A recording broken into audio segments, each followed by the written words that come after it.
King of the Pit. Before we get started, please hit that like and subscribe button down there. I really appreciate your support. All right, guys, we're gonna take a long trip over. I got a Swedish death metal band, and these guys put the extreme in the extreme, baby. Makes you feel like you just got punched in the throat. Their name is Gravecrawler, and they're my next featured guest today on King of the Pit. Let's go, baby!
Har du mitt vatten sen? Lite snabbt. Då ska vi se.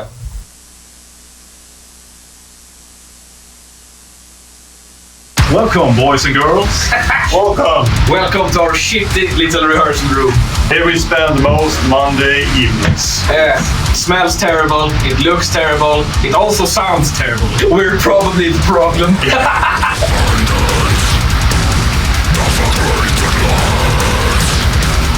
Thanks for having us, King of the Pit Media. We're Gravecrawler. I'm Sebastian, drummer. Jesper, guitar and vocals. And yeah, my name is Billy. I do vocals, recording and production. We also have two additional members. One is our bass player / rhythm guitarist, who's currently not here. And then we have our live guitarist, because obviously we can't clone the bass player. So we have a guy playing guitar with us live called Kim Larsson. Oh, and yes, the bass player also has a name. His name is Ronny. So we're a Swedish death metal band, first and foremost. Like a mix of different genres thrown in. Mainly black metal. First, it was sort of like, okay, we play black and death metal. Yeah, that's kind of where we've set where we or something, yeah, exactly. Primarily death metal. Some other genres thrown in for spice, I'd say. Yeah, if there's a groove, there's a groove. You know, you just fucking, you hear a thing, you're like, yeah, that's good. And we don't really give a shit if it leans extreme metal, as long as it's like minus extreme metal. Yeah, if it leans one way or leans another way, we don't care that much. And whatever genre we play is other people's problem to figure out. I'd say that's an afterthought. Yeah, the genre. What kind of genre are we? The genre is an afterthought. Yeah. That's a good way to put it. Yeah.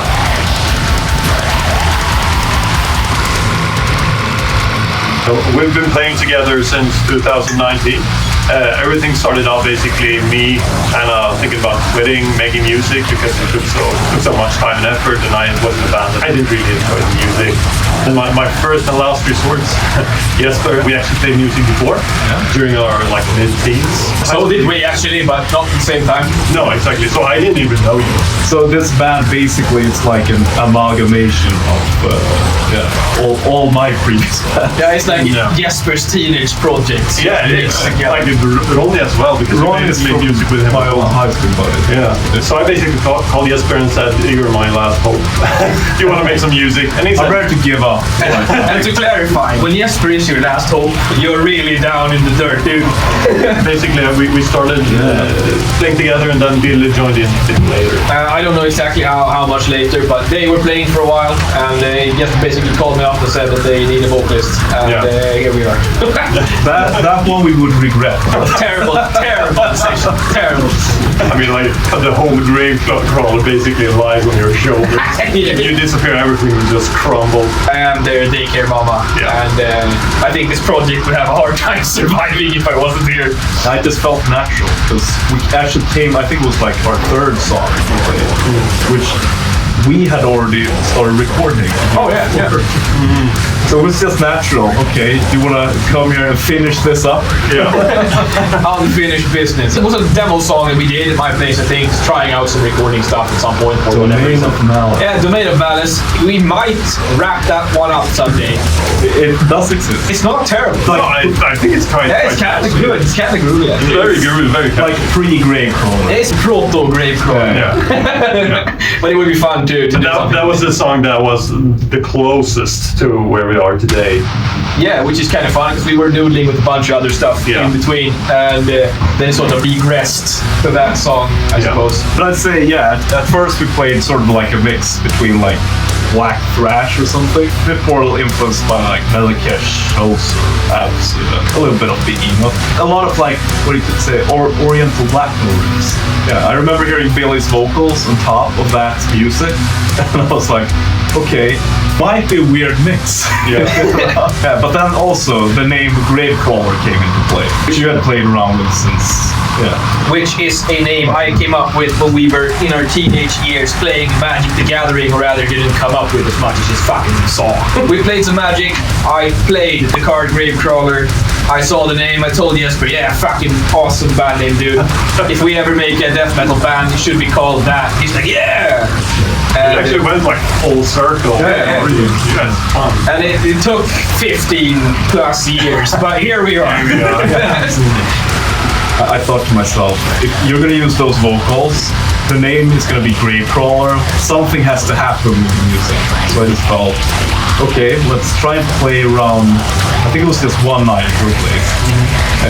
I was just playing around with some riff, and I was like, I had a drum part to this. And then the song Putrid Incarnation. Yeah, we were also at the time playing around with the new preamp I had bought, which is called the Grindstein. We were just playing with the sound as well, so that kind of fell into place at the same time, which is that sort of H2 adjacent sort of grindy shit we do. We just sort of tried out the death metal style in one take. And then we felt like, okay, this is better than anything we did. It just made sense. That one or two riffs just was like, yeah, fuck, let's just toss away the old crap. Through this in like 5 or 6 songs, I think. Like with your vocals, with that guitar sound, it just made sense. It clicked. It came together. It's pineapple panda.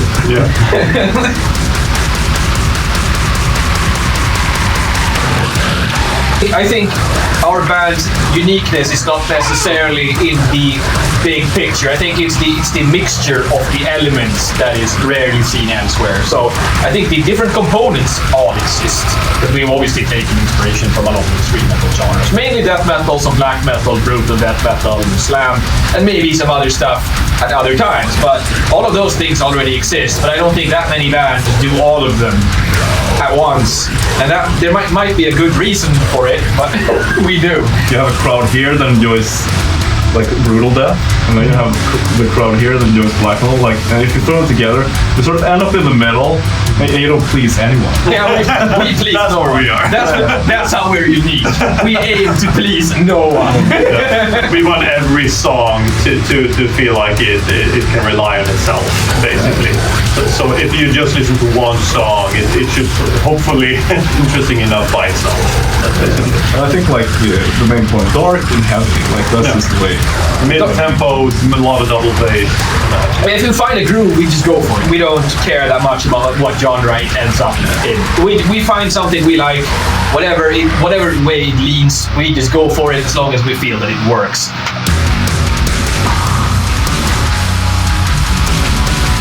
I think the pros are primarily that it's a very active scene. We have a lot of shows, we have a lot of big bands, we also have gigs with a lot of small bands, shit happening all the time, way too much for me to remember. We also have good camaraderie. I think there's very little bullshit in Stockholm metal scene. Get along, we have a good time. I mean, it's the birthplace of Swedish old school. Yeah, I mean, we're definitely one of the battle nations. So What I like is that you often find these people, the founders of that part of the death metal genre, at gigs. You can just see the old, disbanded guys or whatever band. They walk around in the audience. You can usually just go up and talk to them, and you're happy to share a few words and drink a little bit of beer. yeah, I mean, there's a lot of like underground metal bands. There's new underground metal bands popping up everywhere. Like every year, there's a new album, new EP, or something with a new band. It's still growing. There's things are happening. It's not stagnated at all. I'd say. We have the really good, like small, like mini festivals, like Extreme Sounds every year, which bring a little bit more of obscure stuff to something, to like a bigger event that usually wouldn't. No. There's lots of death and black metal. A lot of death and black. Yeah. Yes. So it's good. I think it's good. And it's a healthy scene overall. Yeah.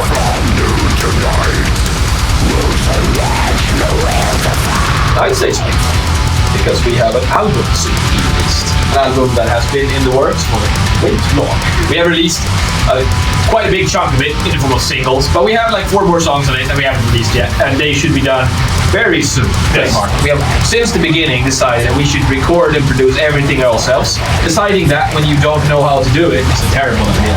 You're trying to learn how to do it, you're trying to do it, and then it happens. So sometimes things get delayed for one reason or another. If anything, we have learned how to not do an album. Yeah.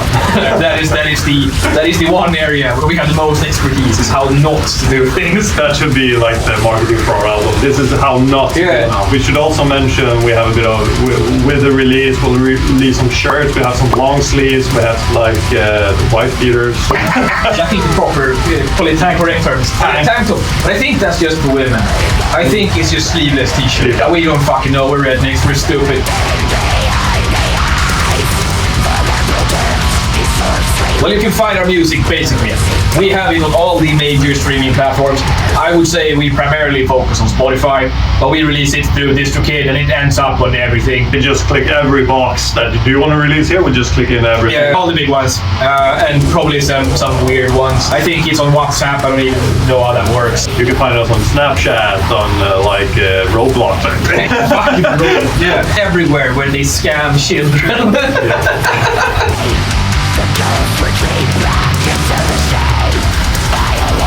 Have some fun, dude. I think you will find that our music is varied. It doesn't do the same thing for too long, and sometimes it's groovy, it's heavy, it's a little bit silly. Bit of everything. So hopefully you will find it a very sort of stuff.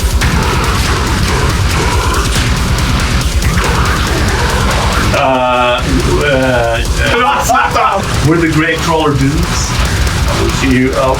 Yeah. If you want to reach out to us, you can just write something to us if you want to call me. I don't know. I'll give you his personal details. Middle of the night, please. Home address, phone number, social security, picture of his butthole. Får jag pausa den där? Jesper is getting restless, and now we need to get to rehearsing. Let's play some riffs. Gosh darn it. Thanks for having us. Bye-bye. The forcing